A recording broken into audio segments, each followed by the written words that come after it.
За та бүхэний өнөөдрийн мэндийг хүргэе.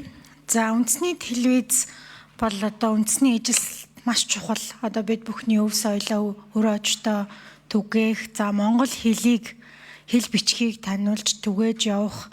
За цаашлаад одоо Монгол улсын тусгаар тогтнолд маш чухал. Тэм учраас бид нар үндэсний телевизийг тогтмол хураамжтай, дээрээс нь төсвөөс татаастаа авч явах ёстой. Гэхдээ тэглээгээд нөгөө талдаа бас анхаарах зүйлүүд байгаа. Би бол үндэсний телевизийн татаас дээрээс нь энэ хураамжуудыг нэмэгдүүлэх ёстой гэж боддог хүний нэг. За өнөөдөр бид нар үндэсний телевизийн юуг тайланг үзэж байна л та. Нэг ойролцоогоор 23 тэрбум төгрөгийн зардалтай юм байна. За энэ дотор их сонин зүйл би бас уншичаад энийг асууя гэж бодоод байгаа. Борлуулсан ажил үйлчлэгээний өртөг гэд гаргаад ирж байгаа. Тэнд дотор 3 зүйлээс бүрддэг гэж байгаа.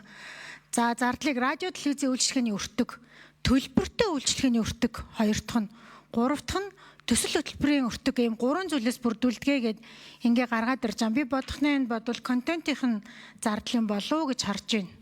За ингээ нэг 13 орчим тэрбум төгрөгийн болохоор цалиндаа явчихсан юм байна.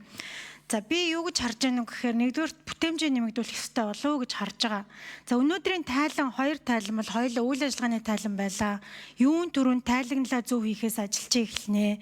Гэрэл захирлын тайлан бол газрын даргын тайлан байна. За үндэсний зөвлөлийн тайлан бол гүйцэтгэх захирлын тайлан байна. Өнөөдөр бид нар үр дүн дүгнэлт ярьж явах ёстой. За юун түрүүнд та бүхэн суур судалгаагаа хийгээд зөв төлөвлөөд энэ төлөвлөгөөгөө хэрэгжилтийг хийгээд энэ хилээд байгаа рейтингийн судалгаан дээр хяналтаа хийж аваад ингээд зөв тайлагнаад явал системээ зөв болох нь хамгийн түрүүний зүйл байна. Өнөөдөр та бүхний тавьсан тайлангаас яг ямар дүгнэлт гаргах вэ гэхэд маш учир дутагдaltaй зүйл гарч ирж байна.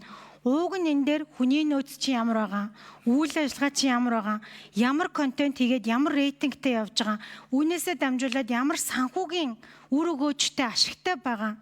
За дээрэс нь нэг хүнд бураас одоо авч байгаа хураамжиндаа бид нар ямар хэмжээний үн цэнийг иргэдэд бүтээж байгаа юм бэ гэдэг ийм тайлан тавих юм бол энэ дээр бид нар эргүүлээд та бүхний төсвийг нэмэгдүүлэх ёстой гэдэг юм яриад сууж ах ёстой байтал өнөөдөр та бүхний тайлан процессын тайлан орж ирсэн учраас бүтээмжтэйч биш, ойлгомжтойч биш ийм тайлан орж ирээд бид нар өөр зүйл яригдж байна. Тэгэхээр цаашдаа та бүхэн ажилдаа би ямар зүйлийг анхаарч яваач гэж хэлэх гээд байна вэхээр суур судалгаагаа заавал хий.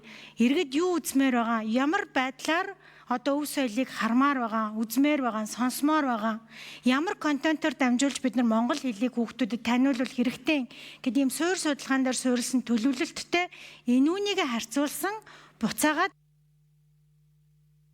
За номын гишүүн тодруулга 1 минут.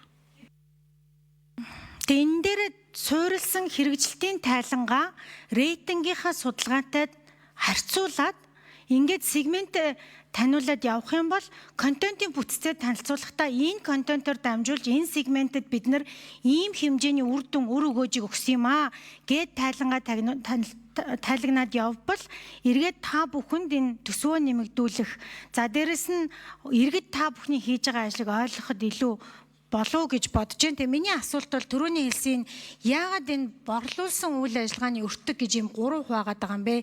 Энийгээ танилцуулаад өгч чинь арилжааны байгууллагатай адилхан юм орж ирж байна л та. За номын гишүүний асуултанд хэн хариулах вэ? Хэн хариулах вэ? Гараа өргөөрэй. Санхүүгийн албаны дарга ажлын хэсгийн 8 номерын микрофон хариулъя.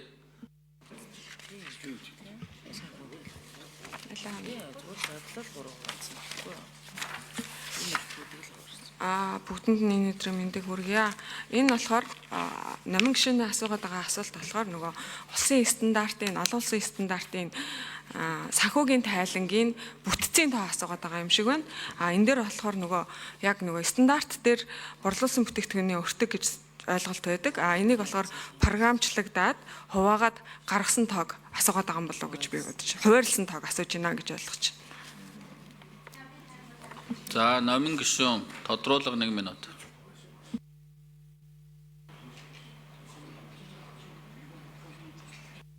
Номын гишүүн. За би энийг бол та бүхний контент үйлдвэрлэлийн зардал байна гэж харж байна. ийм гурван байдлаар хуваарилдаг болтой мó л гэж харж байна. Яагаад тэгэхээр тийм таны хэлж байгаа борлуулсан бүтээгдэхүүний өртөг нийлбэрээр 19 тэрбум болж гарч ирж байна. Тэгэхээр нэг ёсондоо та нар 23 тэрбум төгрөгийн зардлыг чинь 19 тэрбум нь миний ойлгожоор борлуулсан бүтээгдэхүүний өртөг буюу контент үйлдвэрлэж байгаа зардал чинь юм болов уу гэж хараад байгаа. Тэгэхээр нэгэнт ийм хэмжээний өртгийг бид нар одоо соёнгийн эрүүлэх ажилдаа зарцуулж байгаа учраас буцаагаад ямар өгөөжтэй байгаа юм бэ гэдгээл та нар харуулах хэрэгтэй байна. Тэгэхгүй бол та нар ямар ч өгөөж таниулахгүйгээр, үр дүн таниулахгүйгээр тайлан бичиж орж ирээд энэ тайлан чинь зүгээр үйл ажиллагааны гүйцэтгэх захирлын төвшөнд газрын дарга нарын тавьдаг тайлан оруулж ирж байгаа байхгүй юу? Үр өгөөжөө таниулж чадах юм бол та бүхний төсвийг нэмэгдүүлэх, цаашлаад илүү та бүхэнд боломж олдох боломж байна гэдгийг хэлэх гээд байгаа.